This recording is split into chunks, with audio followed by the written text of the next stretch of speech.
Hello everybody, in today's video I wanted to talk you through how I decorated this little jewellery box that I bought at the work. So if you are in the UK, it is a very good place to get decoupage blanks. They often have a pretty good selection of little boxes and plaques and things that you could decorate. So if you're after something like that, go have a look over there. So the first thing that I did was apply a coat of white paint all over my box, and then once it was dry I gave it a good sand until it was smooth to touch. I painted both inside and outside, and that was mainly to use it as a primer.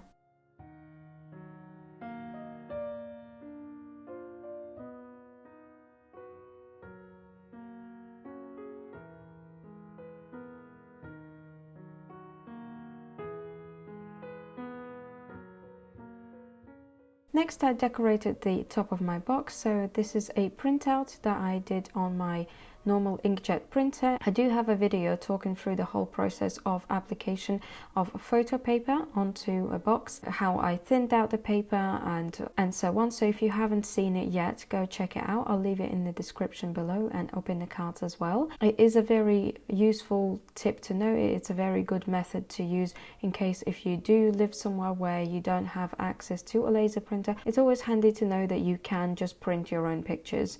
And it also opens up a load of possibilities. Essentially what I did is I printed out a picture, then using sellotape I took the back layer of the paper off just so that it's a little bit thinner and so that the water and the glue soak in a little bit better. Then I soaked it with water for a couple of minutes. I applied a layer of Mod Podge onto my box, and then I applied my paper to make sure that it's all glued on really well. I used my little spatula tool and also my little roller, which are very handy things to have if you are into decoupage, especially if you're planning to print your own pictures. It's a lifesaver. They're really good for getting all of the air bubbles out and also all of the excess glue, because you don't want any excess glue in there, as it might make your picture a little bit uneven in places. So just go over it, make sure that you have all of the bubbles and things out.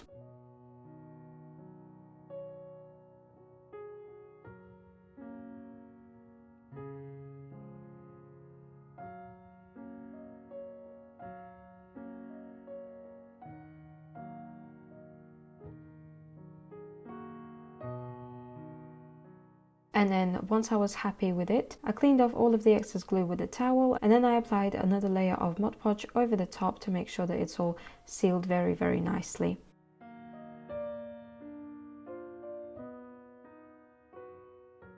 After it was all dry, I sanded off the edges.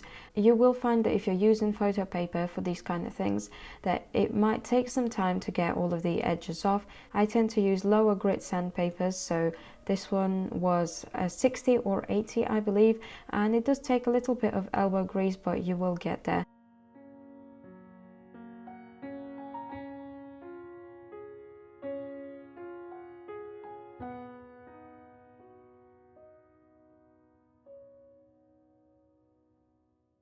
After I applied my picture, I went ahead and I painted my box. So the idea that I had in mind was to have like an ombre effect of this blue to orange or orange to blue, whichever way you want to look at it. So I made a custom mix. You can see all of the colors that I'm adding here.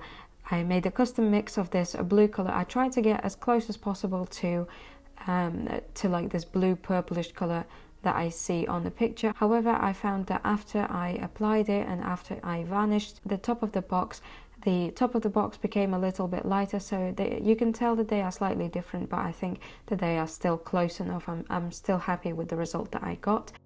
And so what I do is I apply my paint only on half of the box, and then the other half of the box I painted in this orange color. And I waited until it was dry and I applied another coat of paint to make sure that there was no white showing through and the colour was all even.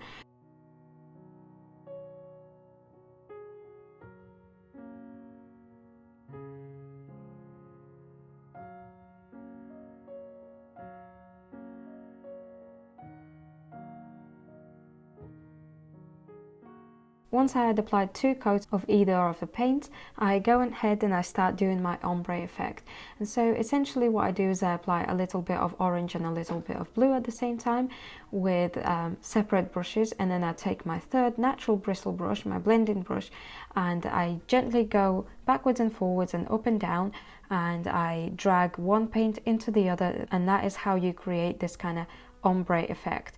I am still quite new to this kind of painting style. It takes a lot of practice.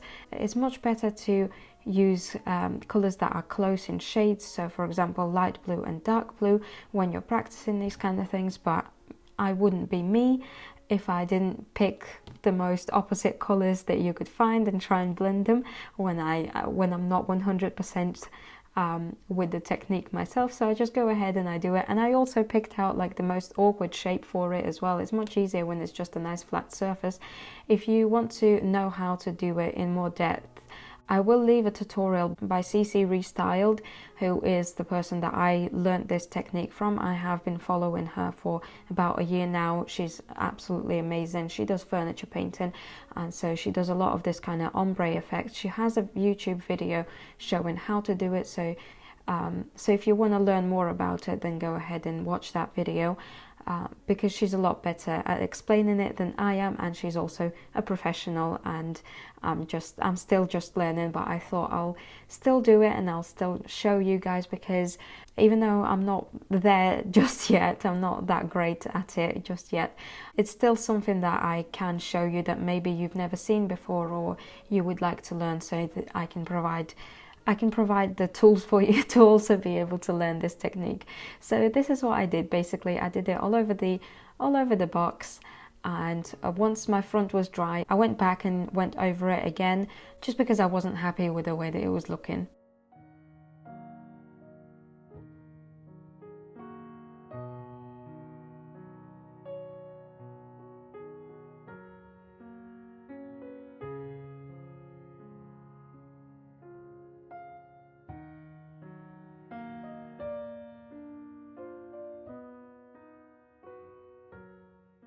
Next, I did the edges of my picture, so I just take a little sponge dabber, a little bit of my blue purplish paint, and I dab it on all over the edges, creating this faded effect.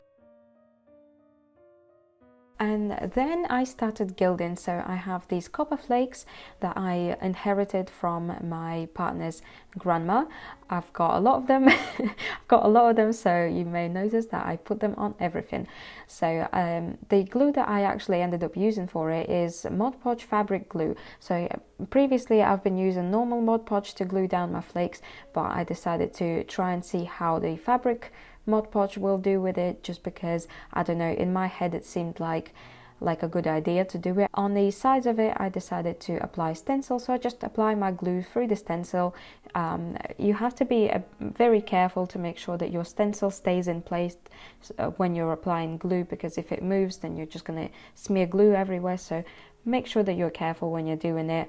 But essentially that's all I do. I apply my stencil, I put my glue on through it, and then I apply my copper flakes over it. I also then went ahead and did it on the front, the back and the sides of the box at the bottom, because the effect that I wanted to see in my head was kind of like it was dipped in copper. I don't know if I achieved that look or not, but I like the way that it turned out. So also what you will see me do is not everything that I did. After I took off all of these excess flakes, I decided that it wasn't enough, and so I went ahead and I added a little bit more in places, and also I did the little knob bits on it. I don't know, in my head it looked really nice, and I think it turned out quite nice. I don't know, let me know what you guys think. I genuinely like the way that the copper looks on this box. I think it makes it look very eclectic, very sort of out there. Probably not for everybody, but I love it. I would be happy if somebody got me this box.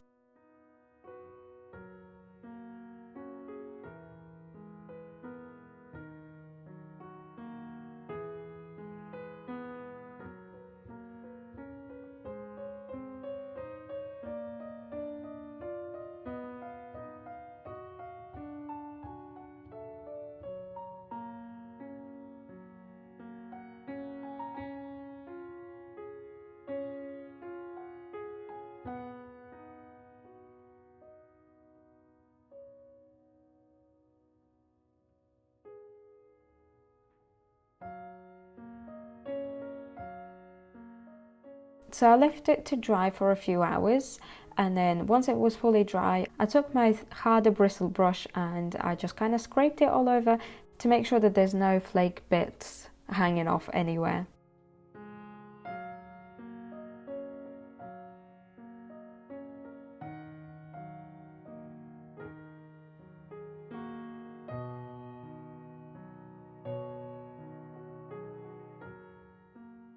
After I was done with my copper leaf, I decided to add a little bit of bling to the top of my box. So I took a little bit of bronze metallic paint and a dry natural bristle brush. And so I pick up a little bit of paint with my brush and I gently brush it on over the top of my box. I did go over the edge a little bit just so that it blends in a little bit nicer. The key is to always go small, so take a little bit of paint, add a little bit over, and then you can always go over. It's always easier to add more paint than it is to take it away.